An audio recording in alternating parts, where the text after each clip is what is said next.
महावीराय नमः। जय आत्म, जय आनंद, जय देवेंद्र, जय शिव। आगम ज्ञाता उपाध्याय भगवान परम पूज्य गुरुदेव श्री जितेंद्र गुरुवे नमः। जय शशिकांता, जय सरिता, जय अजय, जय मंजुला। गुरु कृपा से गुरु चरणों में रहकर मेरे अल्पबुद्धि जो भी कुछ स्वीकार कर पाई कुछ आपके समक्ष रखने का प्रयास करूं। देवादिदेव चरम तीर्थंकर शाश्वीश प्रभु महावीर स्वामी की पावन पवित्र आनंदारणी कल्याणकारिणी वाणी आप श्रवण कर रहे हैं। वर्तमान और सर्पिणी काल के प्रथम तीर्थंकर प्रभु श्री ऋषभ देव जी, प्रभु श्री आदिनाथ जी के जीवन चरित्र के माध्यम से आप उनके पूर्व भवों की चर्चा सुन रहे हैं और उसमें कल तक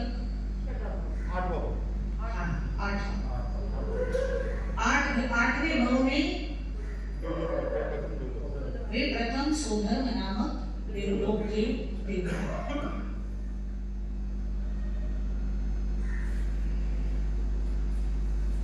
देवलोक की आयु पूरी हुई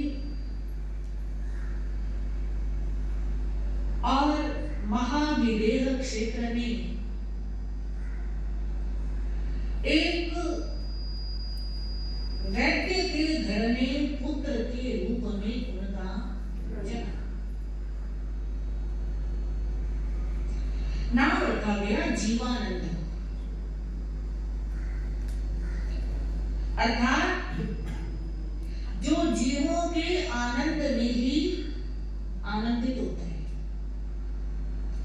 कोई रोगी है, कोई दुखी है, कोई पीड़ित है, उसका दुख हरण करके, उसका रोग समाप्त करके, उसे आनंद देकर जिसे आनंद की अनुभूति होती है, ऐसा गुण निष्पन्न नाम रखा गया जीवानंद।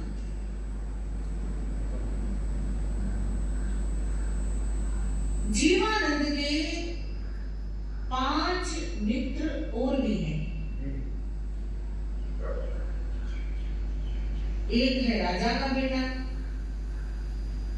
एक है मंत्री का बेटा, एक है नगर सेठ का बेटा, एक है प्रमुख व्यापारी का बेटा और एक है साधारण सद्गृहस्थ का पुत्र।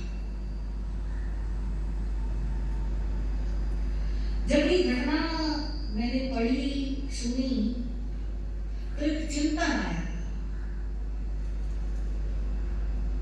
कि हर तरह के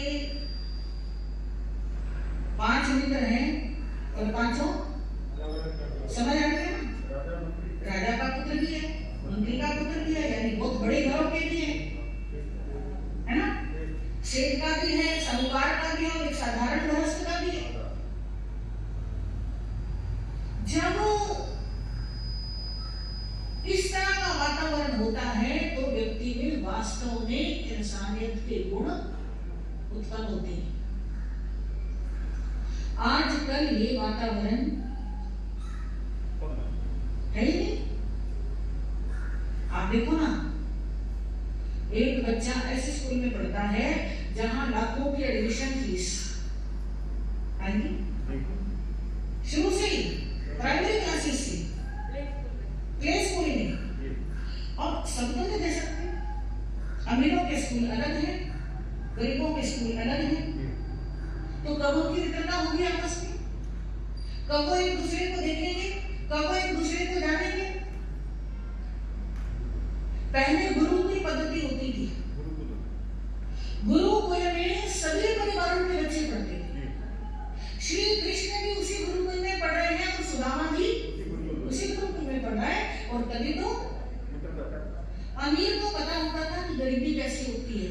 और गरीब को भी पता होता था कि अमीरी हो तो भी मित्रता कैसी होती है।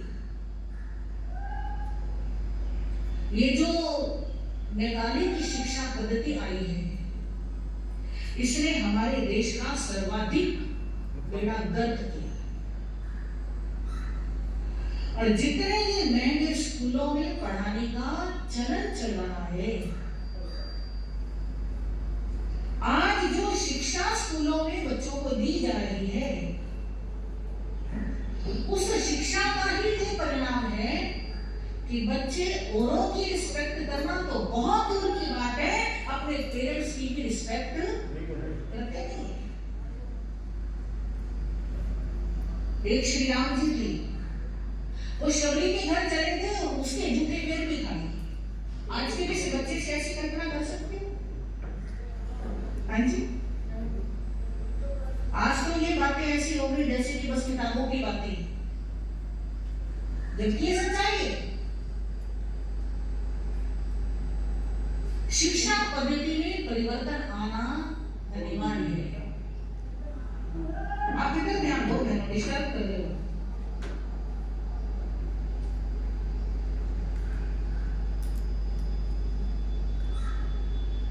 जब तक सब तरह के बच्चे एक स्कूल में नहीं पढ़ेंगे, तब तक इंसानियत आ नहीं सकती। तो ये 6 मित्र हैं, एक राजा का बेटा, एक मंत्री का, एक नगर सेठ का, एक प्रमुख व्यापारी का, एक साधारण गृहस्थ का और एक वैद्य का पुत्र जीवन।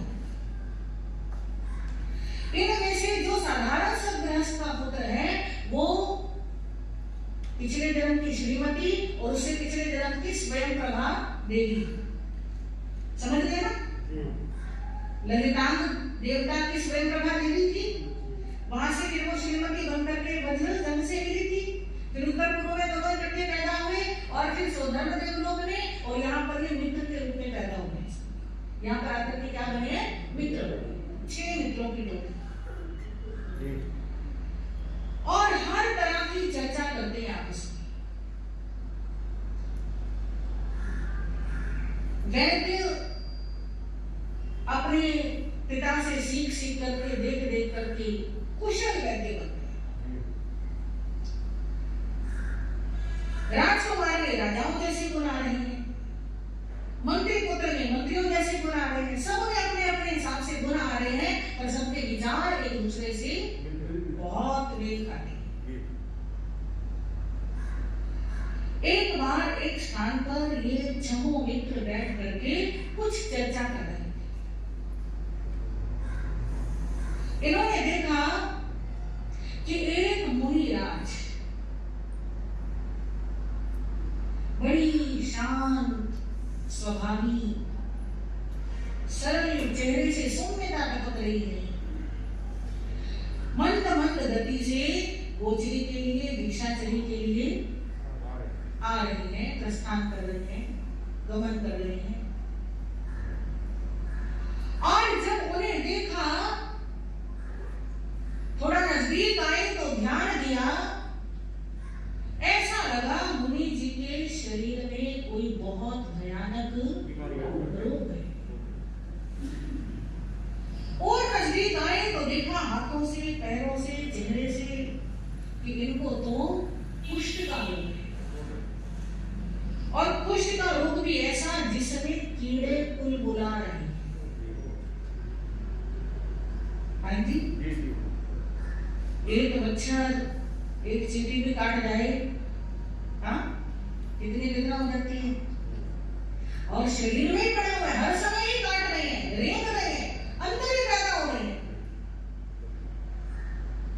पर फिर भी मुनि जी समभाव में रमन करते हुए शनै शनै भिक्षाचरी के लिए गमन कर रहे हैं। उन मित्रों ने आपस में चर्चा की।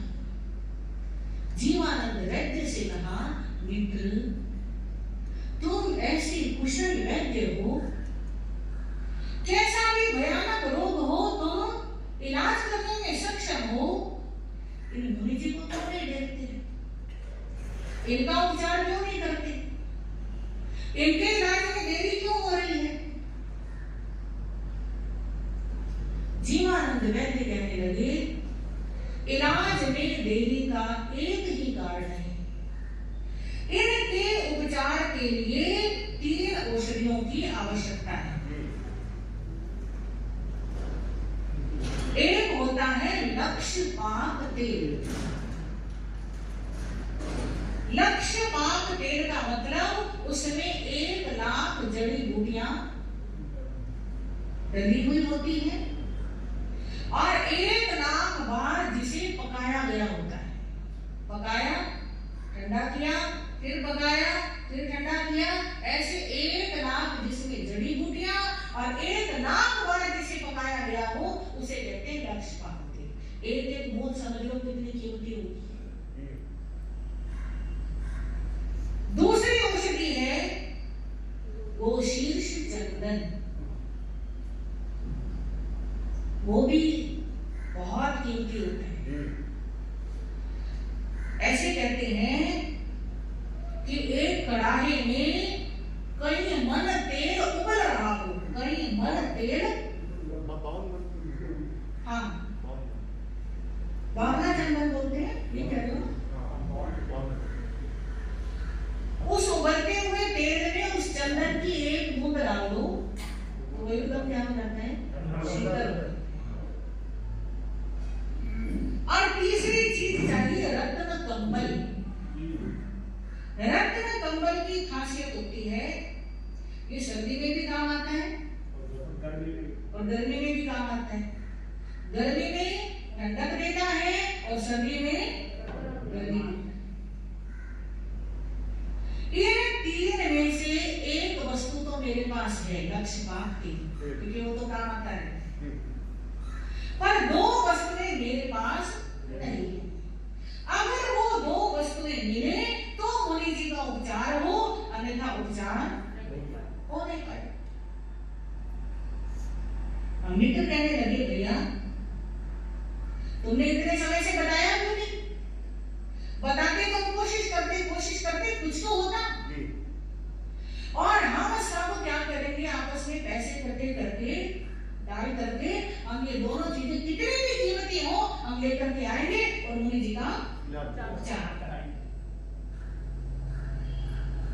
उन सब ने पैसे इकट्ठे किए, लेकर के दुकान पर गए, जो शहर की सबसे बड़ी दुकान थी जहां सब कुछ मिलता है।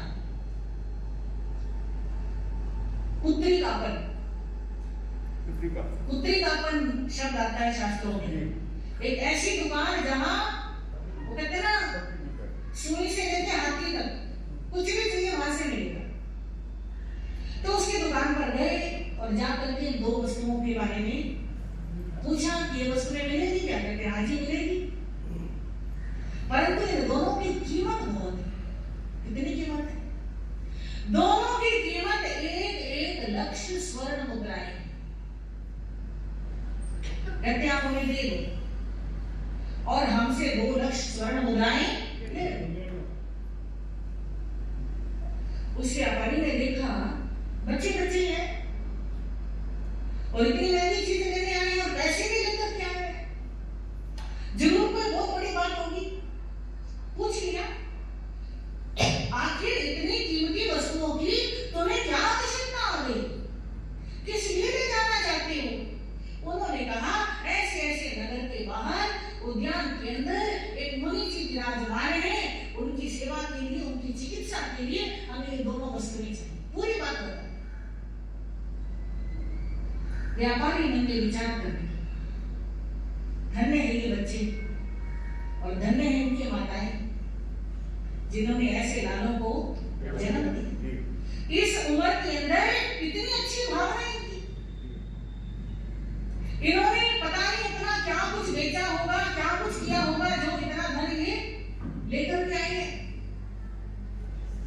और मेरे पास तो सब कुछ है और मुनि जी के इलाज के लिए भी अगर मैं इसे पैसे लेकर के इनका काम करूं तो फिर मेरा कोई फायदा नहीं। संत के इलाज के लिए भी सोचना पड़े, इससे ज्यादा दुर्भाग्य तो और कोई हो ही नहीं सकता। बहुत बड़ी बात है ये। आज के समय में ये भावना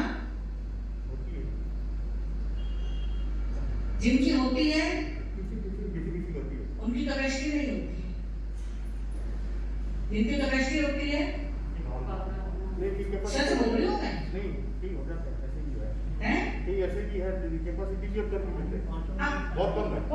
कोई एक आध, हाँ हजारों में कोई एक आध मुश्किल से मिलता है, पुण्यों से मिलता है। सारा खेल तो पुण्यों का है, वरना तो नहीं ऐसे भी देखते हैं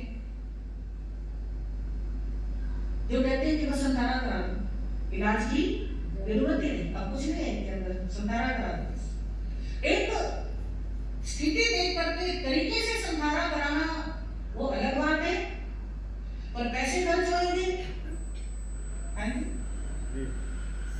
भुगता हुआ है हमने भी, पर बता नहीं सकती क्योंकि फिर बात कहीं भी कहीं जाती, लोग अपने घरों में कर लेते हैं तो।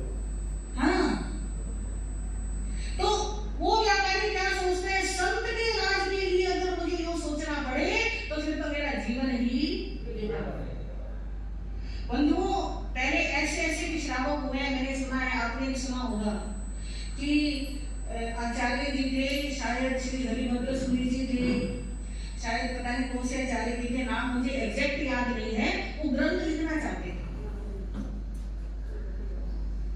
सूर्य के प्रकाश में, अब रात को तो लाइट वगैरह की व्यवस्था होती ही नहीं थी, तो दिन में जितना काम हो पाता था उतने काम से उन्हें संतुष्टि नहीं थी कि मेरा काम पूरा हो पाएगा, क्योंकि आयु कम है और काम ज्यादा करना है। तो एक दिन परेशान थे, कोई श्रावक आ गया, सारी संपत्ति बेच करके तो मणि लेकर के आया, ऐसे कुछ है ना कि आप इस मणि के प्रकाश में, निर्दोष प्रकाश में आप क्या करो, काम करो। तो उन्होंने ग्रंथ लिखे। ऐसे ऐसे भी जिन हमारी मां के सपूत हुए हैं, आज भी अकाल नहीं पड़ता, पर संख्या में कमी है। उस व्यापारी ने उन मित्रों से कहा, उन बच्चों से कहा कि देखो, मुनि जी के इलाज के लिए चाहिए तो मैं आपसे पैसे बिल्कुल नहीं लुटाएगी, मेरी तरफ से लेकर के। और उन्होंने कुछ नहीं दिया और दोनों चीजें दे। देखो उसकी कितनी अच्छी भावना होगी। ऐसे कहते हैं उसी भव में उस व्यापारी ने दीक्षा ली और मोक्षगामी हो। भावना का तो खेल है सारा। हाँ जी, भावना ही तो अच्छी होनी चाहिए,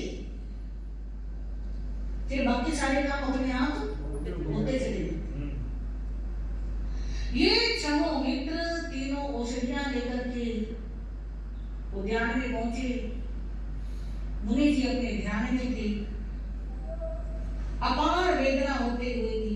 बंधुओं, हमें थोड़ी सी भी तकलीफ होती है, थोड़ी सी भी प्रतिकूल स्थिति आती है, हम क्या हो जाते हैं, बेचैन हो जाते हैं, परेशान हो जाते हैं, पता नहीं क्या क्या विचार आने लग जाते हैं, बिल्कुल सहन शक्ति नहीं रहती है। पर धन्य थे ऐसे मुनिराज कि कीड़े को बुला रहे हैं, काट रहे हैं, रेंग रहे हैं, पर फिर भी ध्यान नहीं, कोई हाय हाय नहीं, कोई बचाओ बचाओ नहीं, कुछ। उन छह मित्रों ने मुनि जी से आज्ञा भी नहीं दी कि आज्ञा लेंगे तो पता नहीं वो आज्ञा लेंगे या नहीं। तो बिना आज्ञा लिए ही उपचार प्रारंभ किया। सबसे पहले उनके शरीर पर लक्षपात तेल लगाया। लक्षपात तेल बहुत गर्म होता है।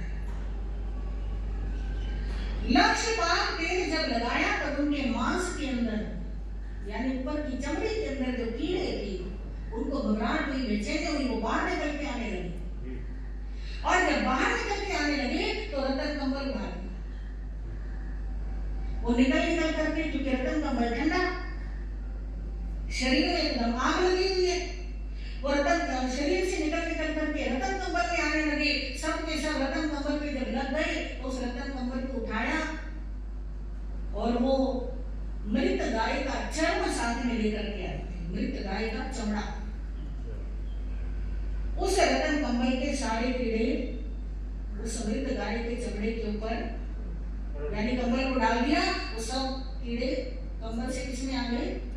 उस चमड़े में, कि उनका भी जीवन बचे, उनको भी आहार मिले, उनका भी अस्तित्व खतरे में ना आए। तो एक बार किया तो ऊपर की चमड़ी के सारे जीव कंबल में आए। दोबारा फिर लक्ष्य पाप तेल के मारे से, फिर अंदर तक मांस में जो जीव पैदा थे वो सब निकल करके रतन कंबल में आए। फिर उन्होंने उसको चमड़े में रखा, फिर तीसरी बार फिर बारिश की, हड्डियों तक में जो जीव पड़ गए थे, ऐसा शास्त्रों में वर्णन है। अभी तो पढ़ के सुन के सोच के ही रोंगटे खड़े होते हैं कि कोई इतना भी सहन कर सकता है? इतना भी कोई सहन कर सकता है? तो हड्डियों तक के कीड़े निकल करके बाहर आए, उनको चमड़े में छोड़ा, और जब लगा कि सब कीटाणुओं से मुक्त हो गया है शरीर, तो फिर चंदन का लेप। अब शरीर में क्या आने लगी? ठंडक आई। तो अब मुनि जी का शरीर स्वस्थ होने लगा, और 4-5 दिन के इलाज से मुनि जी पूरी तरह से क्या हो गए? स्वस्थ। और जब उन्हें स्वास्थ्य लाभ प्राप्त किया तो उन क्षमो मित्रों ने देखा कि मुनि जी स्वस्थ हैं, तो उनसे क्षमा याचना कि आपकी आज्ञा मिलेगी, हमने उपचार किया। आपको इस उपचार में कोई शारीरिक, कोई मानसिक, कोई क्लेश उत्पन्न हुआ हो, हमारे द्वारा कोई असाधना हुई हो, क्योंकि देखो पहले तो कीड़ों की वेदनाएं थी, वो इतना गर्म तेल, हाँ, एक तरीके से वो भी तो कष्ट ही है ना।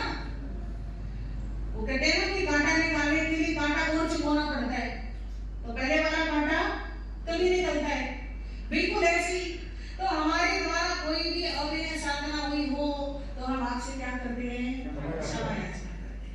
इस प्रकार क्षमा याचना करके वे क्षमो मित्र अपने घर आते हैं, पर मन के अंदर एक उन मुनिराज को देख करके, उनकी समता को देख करके, उनकी साधना को देख करके एक संवेग उत्पन्न होता है।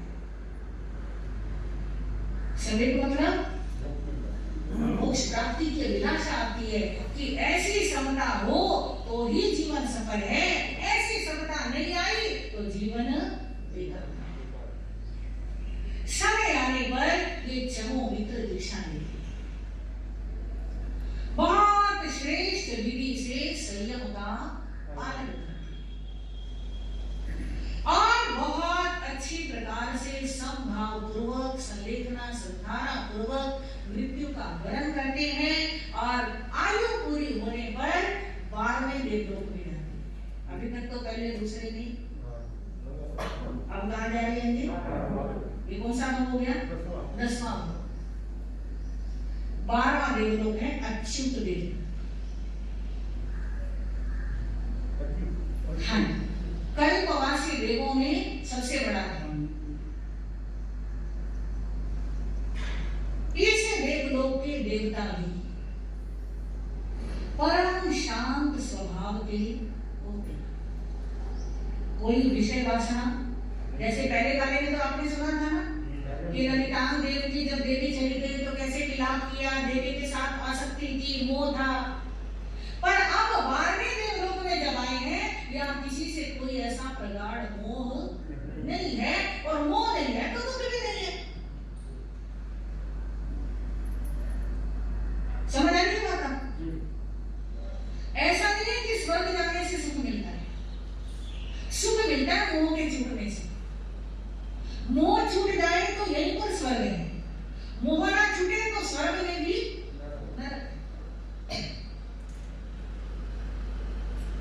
बहुत लंबी आयु है,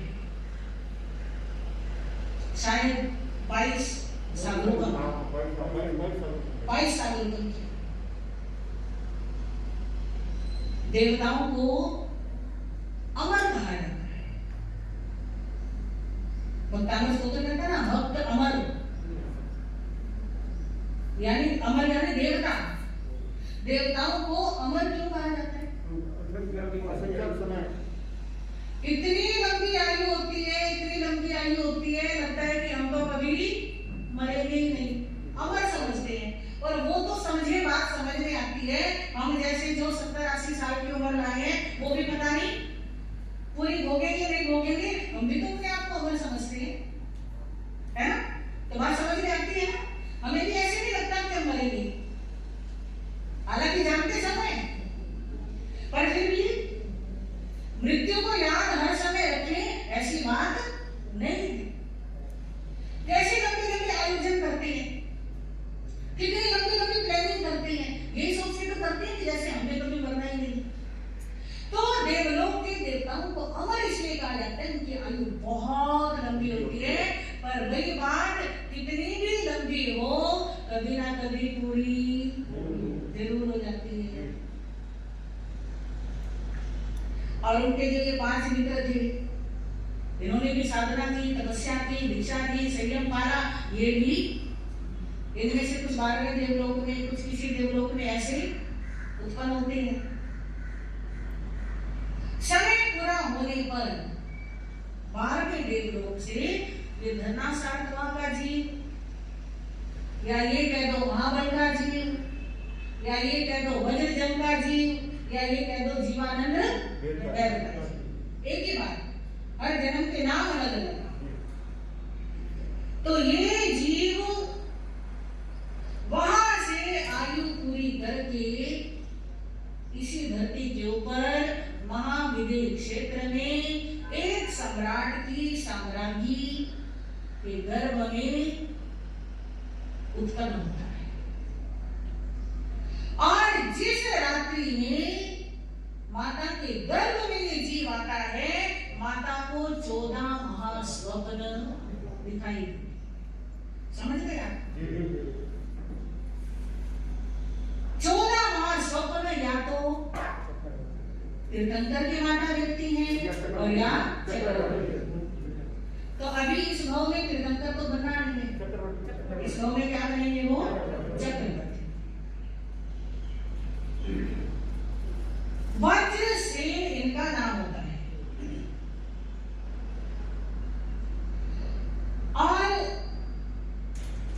समय आने पर जन्म होता है, पालन पोषण होता है, 6 खंड के ऊपर विजय प्राप्त करते हैं।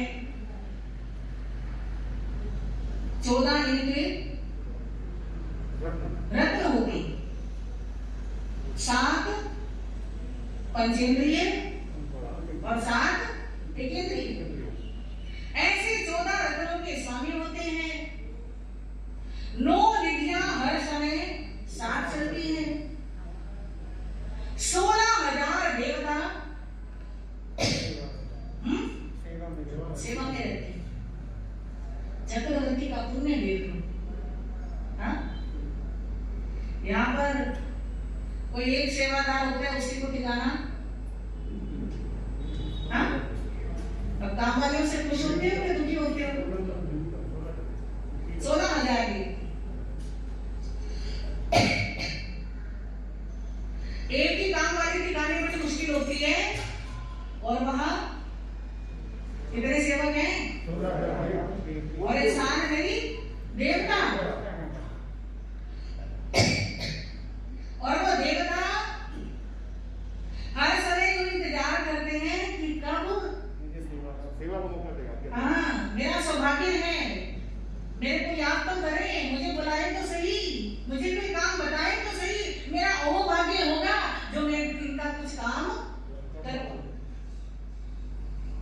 तो ऐसी अपार रिद्धि सिद्धि के स्वामी कौन बनते हैं? प्रभु श्री ऋषभ।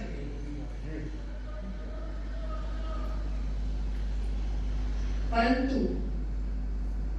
अब तो कई जन्मों का अभ्यास हो गया ना, संयम का, विरक्ति का, त्याग का।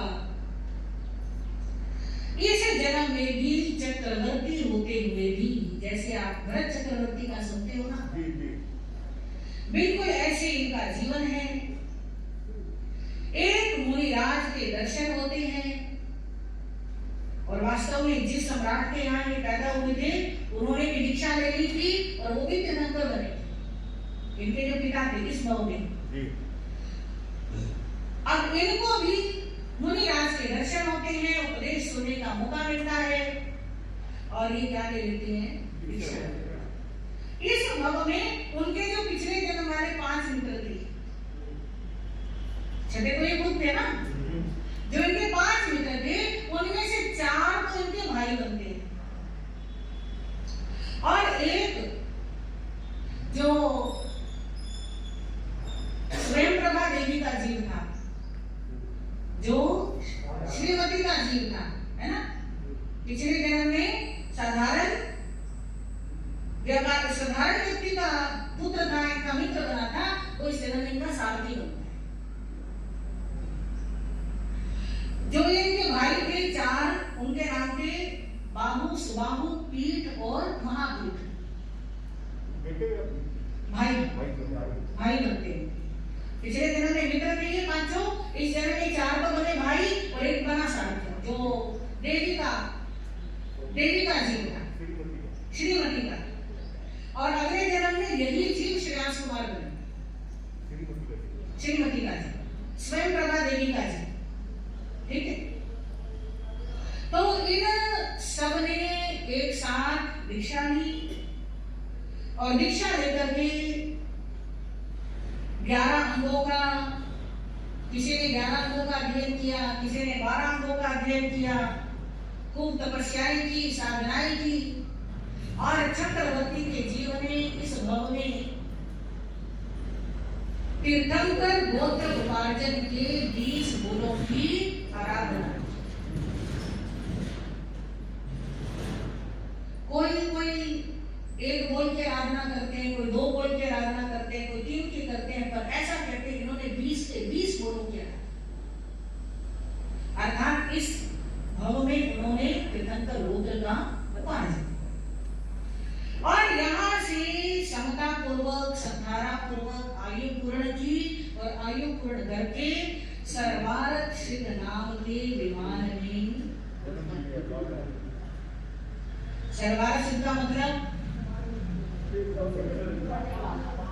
सर्व अर्थ सिद्ध, सर्व अर्थ सिद्ध यानी सारे काम सिद्ध हो गए, यानी कि छोटी मोक्ष में तो पहुंच गए।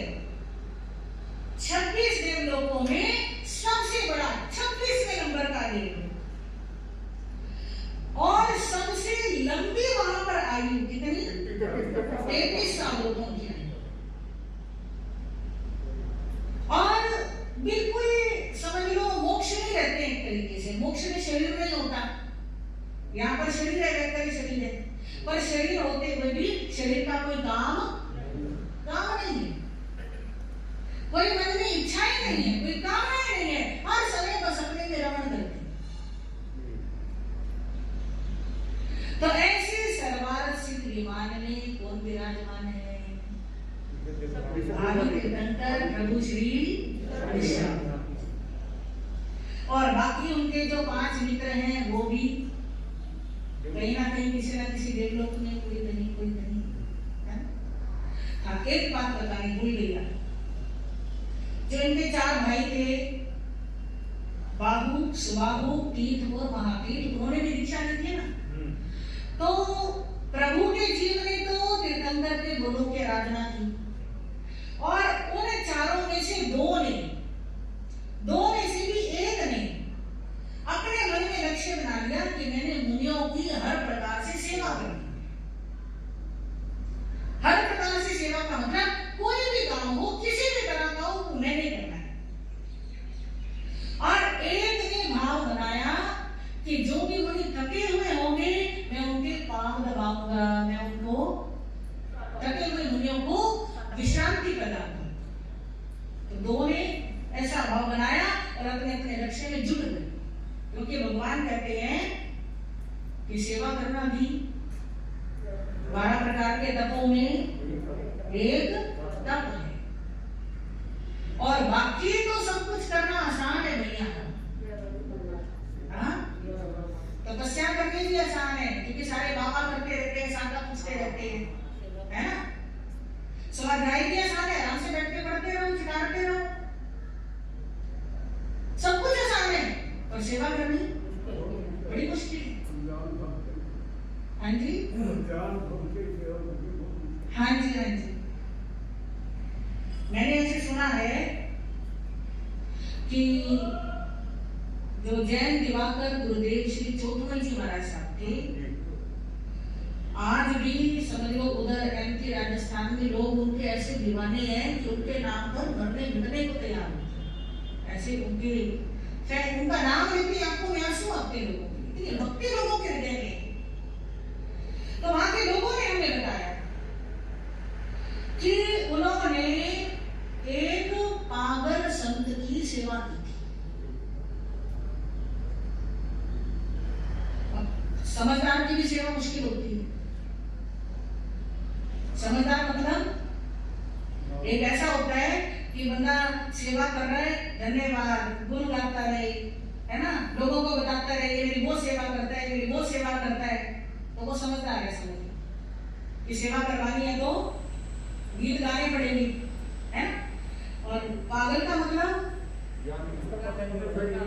वो तो सेवा कर रहे हैं, वो लात मार रहे हैं, ऐसे में सेवा करनी। हाँ, एक तो तुम्हारा काम है, ऊपर से तुम इतना बोल रहे हो, इतना तुम लड़ रहे हो, इतना तुम मार रहे हो, दुनिया में बदनाम कर रहे हो, ये मेरे को ऐसे करता है, ये मेरे को ऐसे करता है। तो ऐसे संत की सेवा करना सोचना भी बहुत मुश्किल होता है। तो ऐसे संत की दिवाकर जी ने क्या करी थी? सेवा। कोई सेवा करने को तैयार नहीं था, सेवा करना तो दूर, वहां कोई रहना भी एक दिन भी साथ में रहना नहीं चाहता था। ऐसे संत की सेवा करी तो जाते जाते उस संत ने आशीर्वाद किया, तुमने मुझ पागल की सेवा करी है ना, देख लेना दुनिया तेरे पीछे पागल हो गई। महाराज जी महाराज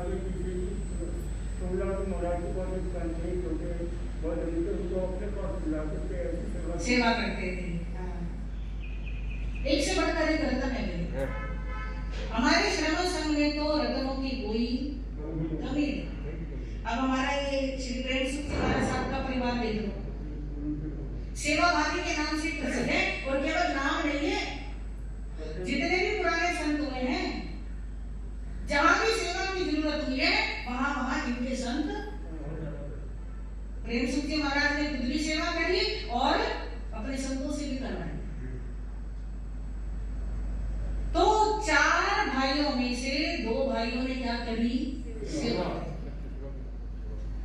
और जो दूसरे 2 भाई थे, 4 में से 2 ने सेवा करी, 2 जो भाई थे वो स्वाध्याय ज्यादा क्या करते थे, पढ़ते लिखते ज्यादा थे।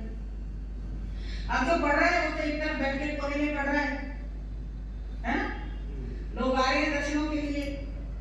अब जो पढ़ रहा है उसको तो कौन डिस्टर्ब करे, स्वाध्याय कर रहे हैं, बिगड़ नहीं पाना, है ना। अब जो सेवा भावी है उन्हीं से लोग मिलते हैं, उन्हीं को लोग जानते हैं, उन्हीं को लोग पूछते हैं। कोई दवाई चाहिए, कोई पानी चाहिए, कोई बूटी चाहिए, कुछ भी चाहिए, वही सेवा भावी घरों से लेकर के आते हैं। तो लोगों को पता है कि फलाने संत के लिए क्या चाहिए, फलाने संत के लिए क्या, कैसे, तो सब उन्हीं से पूछती।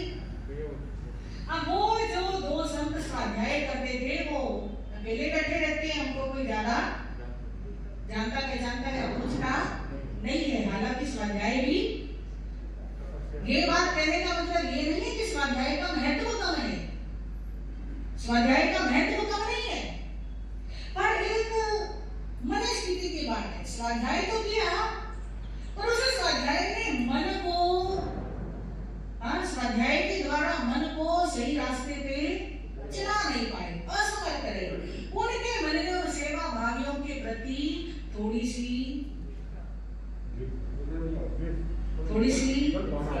ईर्ष्या सी आई, है ना। चलो आ गई तो आ गई। भगवान कहते हैं कोई भी नकारात्मक विचार मन में आए तो उसका प्रायश्चित कर लेना, उसकी आलोचना। देखो आ जाना कोई बड़ी बात नहीं है, इंसान ही तो है ना, गलती तो किसी से भी हो सकती है। जब तक केवल ज्ञान नहीं होता बंधुओं, तब तक तो 14 करोड़ गाय से भी गलती हो सकती है। गलती हो गई वो अलग बात है, और उसकी क्या कर लो? आलोचना कर लो, उसका प्रायश्चित ले लो, तो वो गलती क्या हो जाती है? माफ हो जाती है। इन्होंने उस गलती की आलोचना भी नहीं की, उसका प्रायश्चित भी नहीं किया, और ऐसे ही आयु पूरी हुई। तो इन चारों को भी अपनी अपनी करनी के अनुसार क्या मिलेगा? फल मिलेगा।